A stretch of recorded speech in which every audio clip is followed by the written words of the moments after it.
வருத்தப்பட்டு பாரம் சுமக்கிறவர்கள்னா பிரயாசப்பட்டு நிறைய வருத்தப்பட்டு, வருத்தமும் சஞ்சலமும் தான் இவர்களுக்கு உண்டாயிருக்குது. இவர்கள் வெற்றி பெற நினைச்சு கடினமா உழைக்கிறாங்க.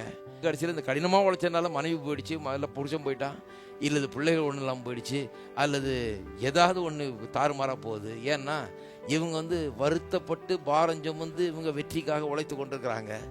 ஒன்றும் சரியா வர மாட்டேங்குது. அவங்கள பார்த்தோன்னு சொல்றார், வருத்தப்பட்டு பாரம் சுமக்கிறவர்களே நீங்கள் எல்லாரும் என்னிடத்துல வாருங்கள், நான் உங்களுக்கு இளைப்பாறுதல் தருவேன். இவ்வளவு நாள் இளைப்பாறுதல் இல்லாம இருந்தீங்க.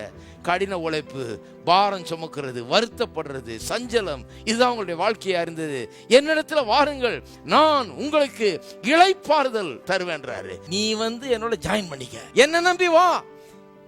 வந்தினா என்ன நடக்கும்ன்றாரு, என்னிடத்தில் கற்றுக்கொள். கர்த்தரிடத்திலிருந்து கற்றுக்கொள்ள முடியுங்க. என்ன கற்றுக்கொள்றேன்? நான் கற்றுக்கொள்கிறேன். அவர் என்னுடைய ஜீவன், என்னுடைய பலனா இருக்கிறார். என்னுடைய வேலைகள் எல்லாம், என்னுடைய பலுவான வேலைகள் எல்லாம் லகுவான வேலைகளாக மாறுகிறது. இதை நான் கற்றுக்கொண்டிருக்கிறேன். அதனால ஊழியம் எனக்கு பாரம் கிடையாது, குடும்பம் பாரம் கிடையாது, அது பாரம் கிடையாது, இது பாரம் கிடையாது.